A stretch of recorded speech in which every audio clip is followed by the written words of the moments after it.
When you discover that your parent is a narcissist, that's a big deal, and admitting to yourself that this is the truth of what you went through is also really hard. And it's because you weren't supposed to talk about it anyway. You weren't supposed to call out the truth. There were a lot of mind-numbing mind games that were played so that you didn't call out the truth. And so in this video, what I'm going to do is give you 10 signs that you were raised by a narcissistic parent. Now, you may identify with some of these signs and your parent may not have been a narcissist. That's okay. But if you're still collecting information or you just need to reinforce the truth for yourself, then listen to this video and I will give you 10 signs that you were raised by a narcissistic parent.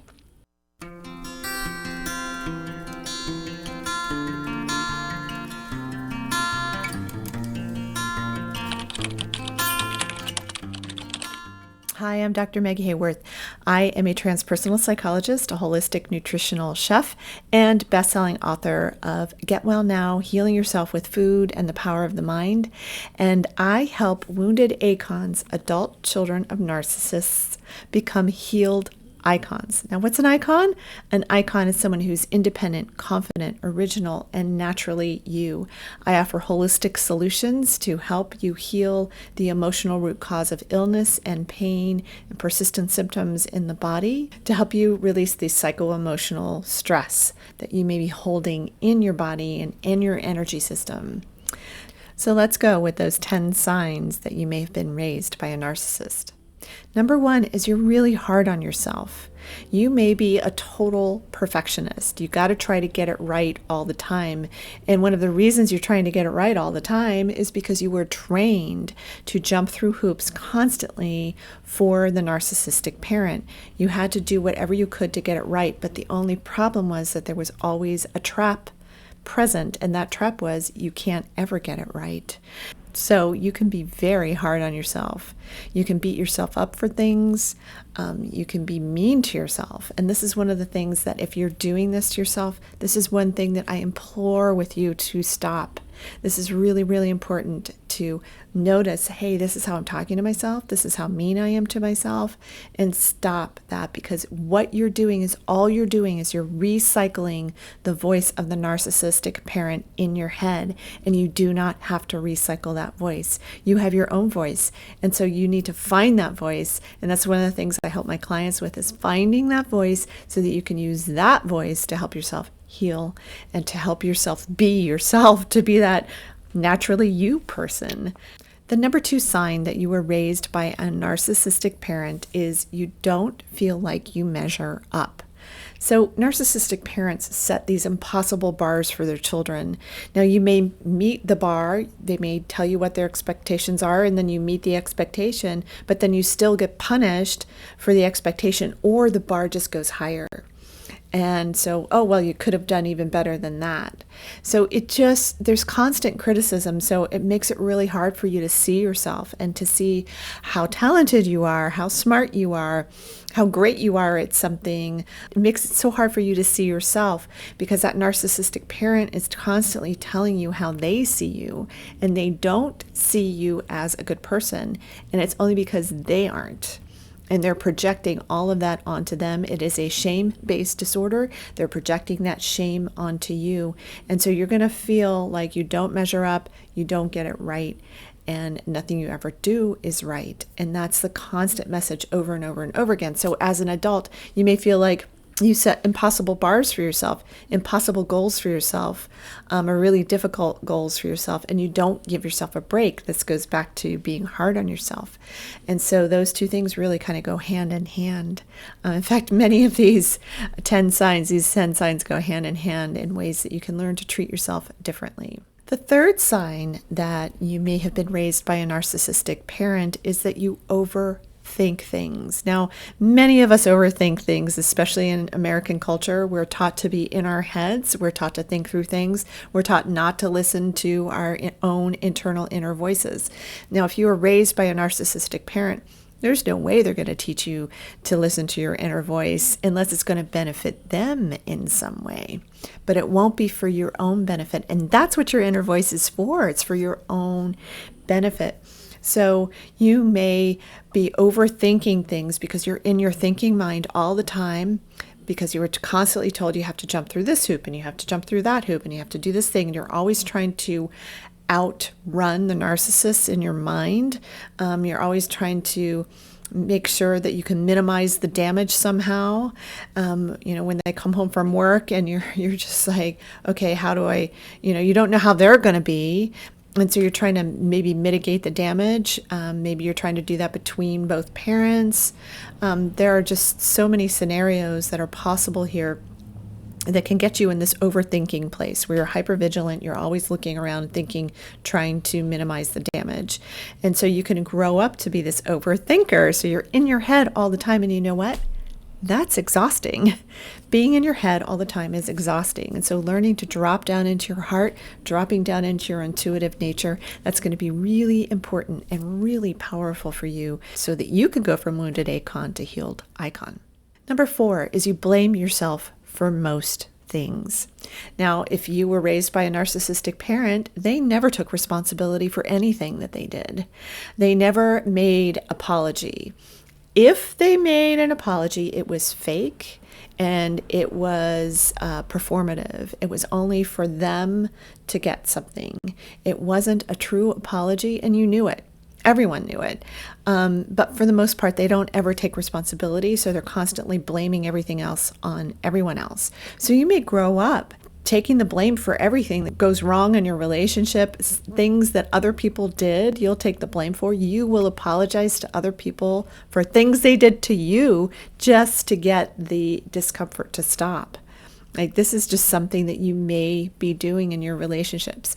And so blaming yourself for everything that goes wrong, and not giving yourself credit for the things that are great in your life, that's going to be really important for you. Look at your life. What are the great things about your life? Do you have a beautiful home? Did you make it beautiful? Do you have a nice job? Do you have wonderful children?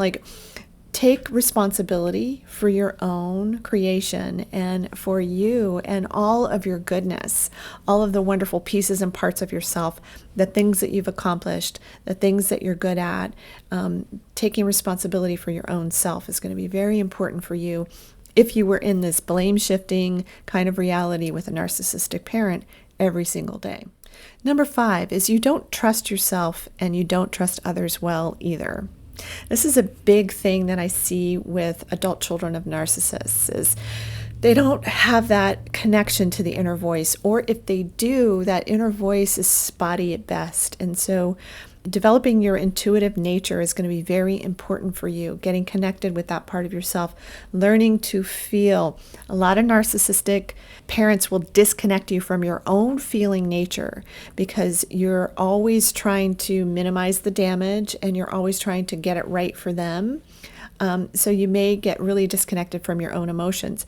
And it's painful to grow up with a narcissistic parent. You don't want to feel that shame they're projecting onto you. You don't want to feel the pain that you're going through. So you may really disconnect yourself from yourself. And this is actually dangerous. It's really important for you to be connected to that own inner voice so that you can make choices for yourself that are empowering for yourself. And so getting connected with that part of yourself, developing your intuition, will also help you develop your own ability to trust yourself first, and then to be able to trust others. There are people in the world that aren't trustworthy. Whatever it is that they're doing is on them. You don't have to take responsibility for that. And that's something that can be really hard for us as ACONs to really understand. It's like, oh, I don't have to take responsibility for that other person and what they did. They did something awful to you, and it's not your responsibility to clean up their mess. That's your responsibility is yours. And so it's really figuring out what's yours and what's theirs is really important, because those lines get really blurred with narcissistic parents. Number 6 of the signs that you were raised by a narcissistic parent is that you think that people don't like you. So you may end up becoming a major people pleaser because you assume that people don't like you because you're a narcissistic parent. Your own parent did not like you. And that was the truth. It wasn't just they were making you think that maybe they didn't like you. They really didn't like you. The thing was that they really hate themselves first and foremost. And then they were projecting all of that self-hatred onto you and onto your siblings and onto your other parent. So they couldn't own their own responsibility. They couldn't own their own self. They didn't really have a sense of self. They don't have a sense of self. They create this fantasy world. And every time somebody shatters the fantasy, and that's going to be you, if you were the child of a narcissist, you're going to shatter the fantasy by calling out the truth. You're going to shatter the fantasy by not doing and being and doing things exactly the way that they want you to do things, because they have this thing called scripting, where they basically are scripting the reality they want to have. And when you mess up the script that they never gave to you in the first place, then everything just falls apart for them. And then that makes it really hard on you.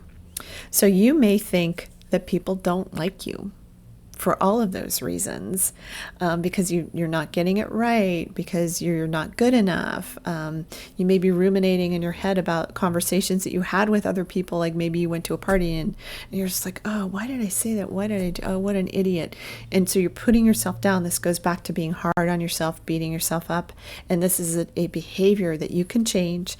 And please stop this behavior. Please start the behavior of going, oh my gosh, I'm awesome. I'm smart. I'm amazing. I'm wonderful. I love myself.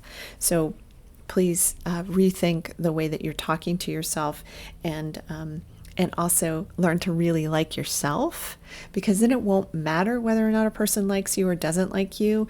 All the right people are going to like you. All the people that are going to support you and be there for you are going to be there for you. Those are going to be the people that are most important for you in your life. Number 7 of the signs that you might have had a narcissistic parent is that you may overhelp others. Now, this is something that's really common in narcissistic family systems for adult children of narcissists that I call ACONs, because you've been conned into believing something that is not true at all about you.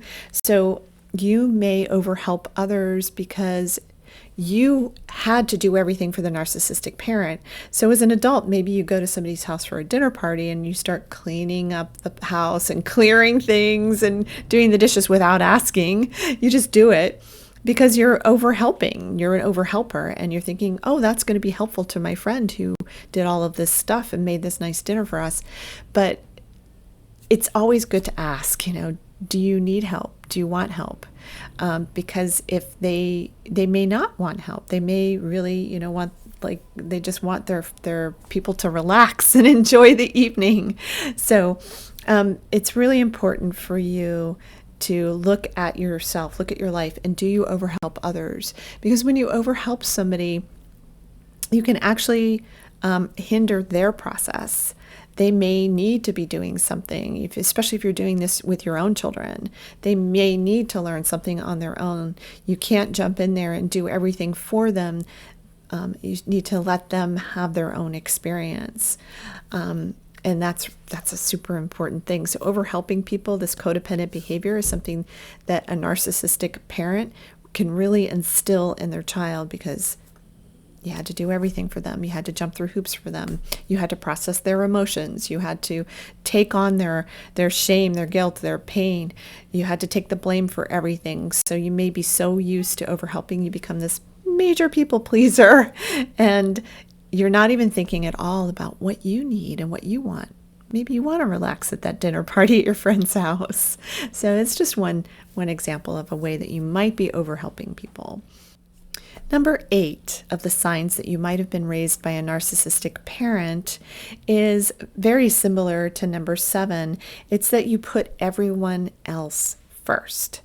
Now, you may be run by a belief that everyone else is more important than you are, because the narcissistic parent instilled that belief in you. They are more important than anyone else anywhere. And they make sure that you understand this belief, because the consequences are so dire and over the top for when you don't show up for them and you don't do the thing for them that they want you to do, and you don't do it yesterday. I mean, you had to get it done right then and there, or you had to get it done before. I mean, it was just, and no matter how you do it, you don't do it right. So you're always put in what's called the double bind, the damned if you do, damned if you don't scenarios. And this can really lead to a situation where you're putting everyone else first. You're putting everyone else before you to try to mitigate damage. But the thing is, you probably don't even have to deal with this kind of damage. Hopefully you did not marry a narcissistic mate, because that felt familiar to you. And but a lot of ACONs do this, where they find a mate who's narcissistic, and they may not see it until they see it. They see that their parent's a narcissist and then their mate is narcissistic, and it may be that they're not a full-blown narcissistic personality disordered person. Then they may be able to change and shift and do some therapy work with you.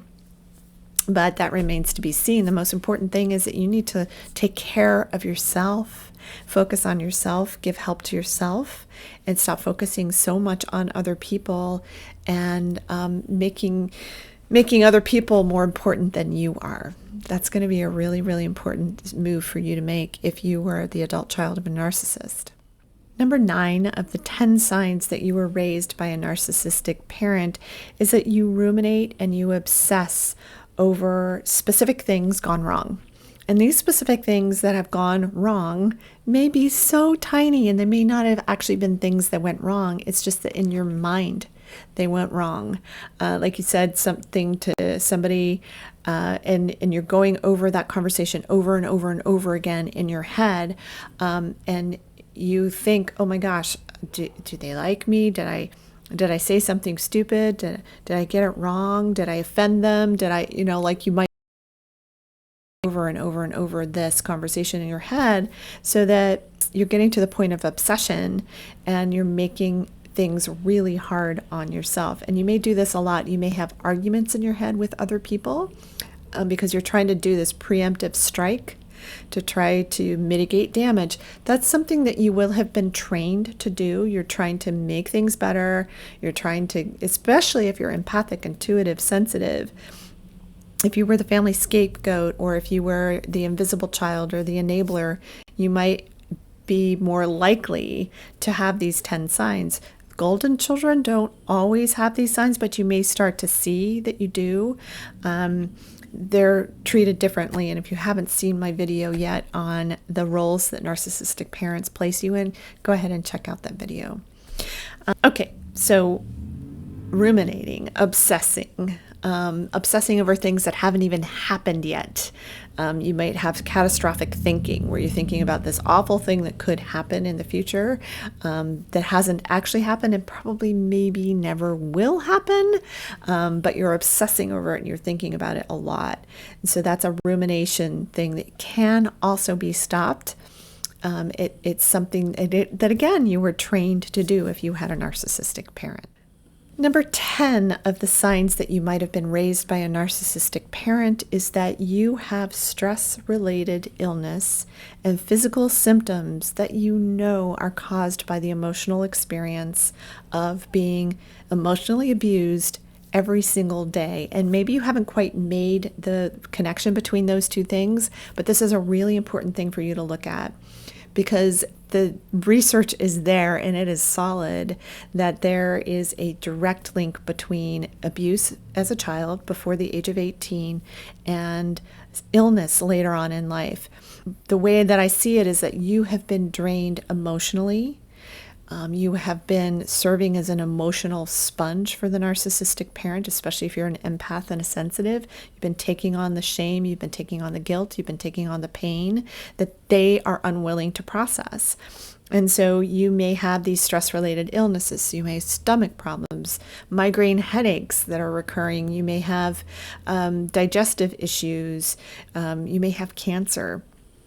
That's another one that I see a lot that's related to narcissistic parenting because of the long-held resentments and the anger that are associated with being the adult child of a narcissist and carrying that emotional weight for them for your entire life. So Of these 10 signs, I want you just to really look at them and see what you think. If you need a little more help and because you're not really sure, or you're still gathering information, or you just keep needing that reinforcement, head on over to my website at meghaworth.com and check out the tab on healing narcissistic abuse. And you can sign up for a free gift that I have there. It's called 52 Ways to Tell If Your Parent is a Narcissist, and that's a free checklist that you can use to kind of help you with determining that and helping to reinforce that, because that's one of the things that you have to do when you're an adult child of a narcissist, is you have to remind yourself, like, yep, that did happen because of the mind game, the gaslighting, the lying, all of that stuff that went on. The separation between good and bad. You're either all good or you're all bad. And they're either all good and all nice to everybody, or they're all bad, because they're all bad behind closed doors in front of you, being abusive, being corrosive, being toxic. So anyway, I hope this information has helped you. I also work with one-on-one. If you want to book a free call with me to see if we might be a good fit to work together, I offer holistic solutions for narcissistic abuse and how that affects the body over time. I'm Dr. Meg Haworth, and I hope that this information has helped you get well now.